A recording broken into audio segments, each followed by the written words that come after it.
Active passive में है दो ऑब्जेक्ट वाले वाक्यों में परिवर्तन।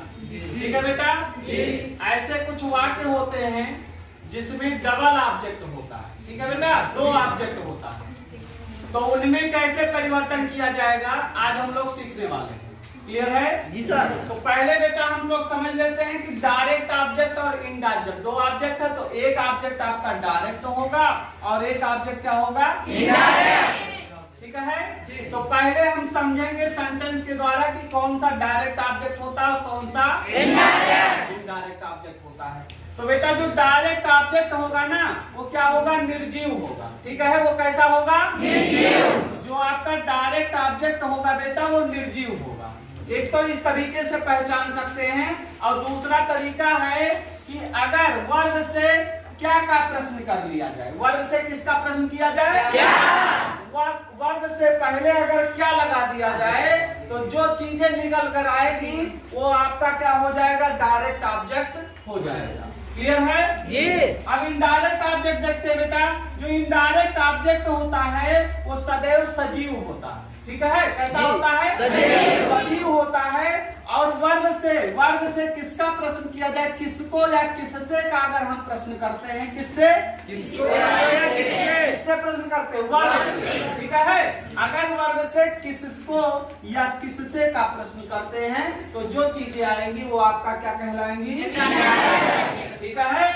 तो बस ऐसे जानो कि जो डायरेक्ट ऑब्जेक्ट होता है वो क्या होता है, और इनडायरेक्ट ऑब्जेक्ट। क्लियर हो गया, डायरेक्ट ऑब्जेक्ट और इनडायरेक्ट ऑब्जेक्ट।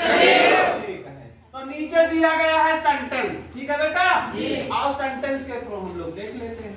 ठीक है, तो चलो लिखा है the teacher told us. Teacher आपका हो गया सब्जेक्ट, हो गया, टोल्ड हो गया आपका, और अस और अजोक ये दोनों आपके ऑब्जेक्ट हैं, ये दोनों आपके ऑब्जेक्ट हैं जी। ठीक है बेटा जी। टीचर आपका सब्जेक्ट, टोल्ड हो गया वर्ब हो गया, और अस और अजोक ये दोनों। तो इसमें अब दो ऑब्जेक्ट, अभी हमने बताया कि डायरेक्ट ऑब्जेक्ट और इनडायरेक्ट ऑब्जेक्ट। तो बेटा डायरेक्ट ऑब्जेक्ट की परिभाषा है कि यह निर्जीव है। इसमें बताओ निर्जीव क्या है, अजोक है ना, ये जो अजोक ही तो निर्जीव है जी। ठीक है बेटा, एक जो है मजेदार कोई जोक सुनाया टीचर ने, तो जोक क्या है, निर्जीव है। ठीक है, तो ये कौन सा ऑब्जेक्ट हो गया, ये कौन सा ऑब्जेक्ट, अरे भैया डायरेक्ट ऑब्जेक्ट निर्जीव होता है, और सजीव कौन होता है, तो निर्जीव उसमें कौन है, तो अजोक कौन सा ऑब्जेक्ट, बस। तो अजोक कौन सा ऑब्जेक्ट, तो इधर हम लोग लिख लेते हैं डायरेक्ट ऑब्जेक्ट है। ठीक है बेटा, जी सर। अब कह रहा है टीचर टोल्ड अस अजोक। अब बचा क्या, तो बचा यही तो इनडायरेक्ट हो गया, ये इनडायरेक्ट हुआ नहीं हुआ जी। अब ये बताओ सजीव अस का है, अस मतलब क्या होता है, हम ही लोग का होते हैं जी। तो अस बताओ निर्जीव है या सजीव, सजीव। हम लोग निर्जीव तो है नहीं, हम लोग गति करते हैं, हम लोग एक्शन करते हैं जी। ठीक है, तो जो सजीव होता है वो एक्शन करता है बेटा, वो चलता है, फिरता है, खाता है, घूमता है, दौड़ता है। और जो निर्जीव होता है वो कुछ नहीं करता है। ठीक है, तो जो कोई एक्शन करता है नहीं, जो कोई एक्शन नहीं करता, लेकिन हम लोग, हाँ वो निर्जीव है, कहाँ से एक्शन होगा। और सजीव क्या, अस मतलब हम।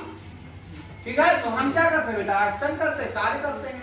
ठीक है, एक तो ये तरीका हो गया पहचानने का, और दूसरा तरीका क्या था, दूसरा कह रहा है कि वर्ब से क्या का प्रश्न करो, वर्ब से क्या का। Teacher told us a joke, teacher ने हमें एक जोक सुनाया। ठीक है बेटा, हमें क्या सुनाया, एक जोक सुना दिया। तो वर्ब क्या है, टोल्ड नहीं तो है, तो इससे पहले किसका प्रश्न करना है, क्या। तो करो, टीचर ने क्या सुनाया, क्या सुनाया, अब निकल के आ रहा, वर्ब से हम क्या का प्रश्न कर रहे हैं, तो सुनाया वर्ब मतलब सुनाया, क्या सुनाया, निकल के आया जोक आया। ठीक है बेटा, तो ये क्या हो गया, डायरेक्ट ऑब्जेक्ट। क्लियर हो गया, पक्का बेटा। जो डायरेक्ट ऑब्जेक्ट होता है वो निर्जीव होता है, ठीक है, वो क्या होता है?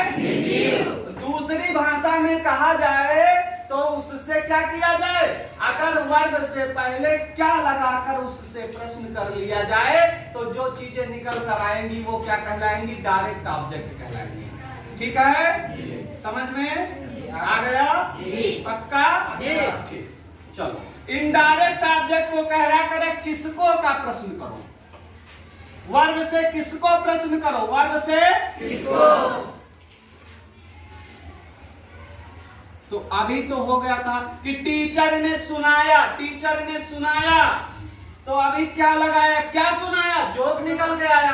अब कह रहा है वर्ब से किसको का प्रश्न करो, किसको का।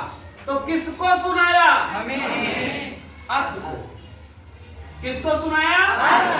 हम सभी को सुनाया। ठीक है बेटा, तो अस निकल के आ रहा, कह रहा किसको सुनाया? हमको सुनाया। किसको सुनाया? तो ये जो अस आ गया ना, ये कौन सा ऑब्जेक्ट हो गया आपका? इनडायरेक्ट ऑब्जेक्ट हो गया। बात क्लियर हो गई? चलो दूसरे सेंटेंस हमें बताओ, डायरेक्ट ऑब्जेक्ट क्या है और इनडायरेक्ट ऑब्जेक्ट क्या है? आकार क्या है? डायरेक्ट। क्यों है डायरेक्ट ऑब्जेक्ट? निर्जीव है। ये क्या है बेटा? निर्जीव है। आकार क्या है? निर्जीव है। ठीक है, तो ये कौन सा ऑब्जेक्ट हो गया? डायरेक्ट ऑब्जेक्ट हो गया। हो गया। और हिज सिस्टर भी निर्जीव है?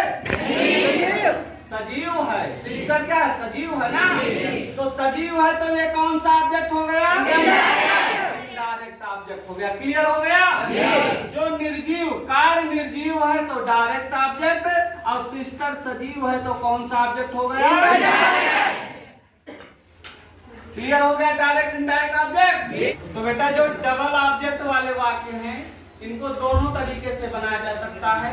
एक बार तो आप डायरेक्ट ऑब्जेक्ट को भी लेकर बना सकते हो, दूसरी बार इनडायरेक्ट ऑब्जेक्ट से भी बना सकते हो। ठीक है, दोनों तरीका आपका बिल्कुल सही। इसके जो नियम है, कह रहा है कि यदि डायरेक्ट ऑब्जेक्ट को, डायरेक्ट ऑब्जेक्ट को, ठीक है बेटा, किसको?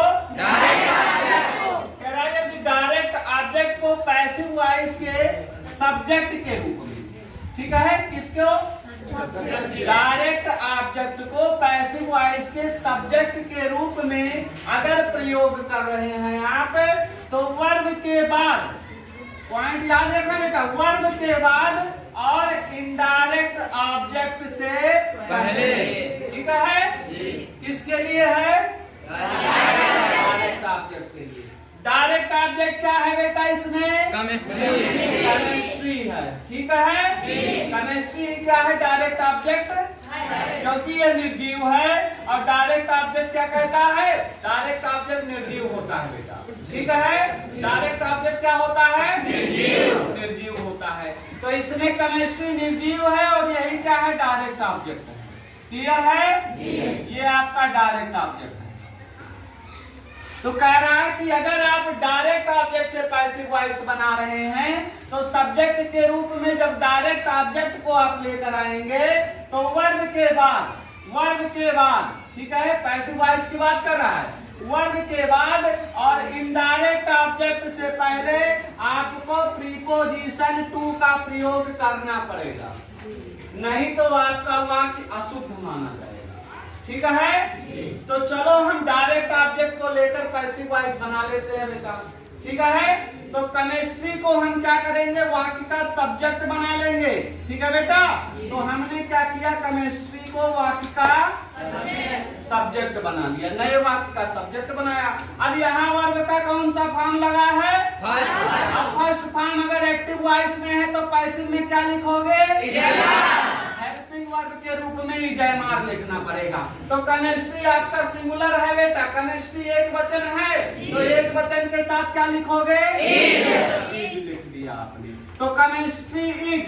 अब उसके बाद वर्ब का हमें कौन सा फॉर्म चाहिए? तो टीच का थर्ड फॉर्म क्या होता है बेटा? टाट हो जाता है। ठीक है, अब यहाँ पर जो छूट रहा, क्या छूट रहा? मी छूट रहा है ना। ये कौन सा ऑब्जेक्ट है? Direct object. रूल कहता है आपका कि अगर डायरेक्ट ऑब्जेक्ट को पैसिव वॉइस का सब्जेक्ट हमने बना लिया के रूप में अगर प्रयोग कर रहे हो तो वर्ब के बाद, किसके बाद? वर्ब के बाद। और इनडायरेक्ट ऑब्जेक्ट से पहले, वर्ब के बाद और इनडायरेक्ट ऑब्जेक्ट से पहले क्या लगाओगे?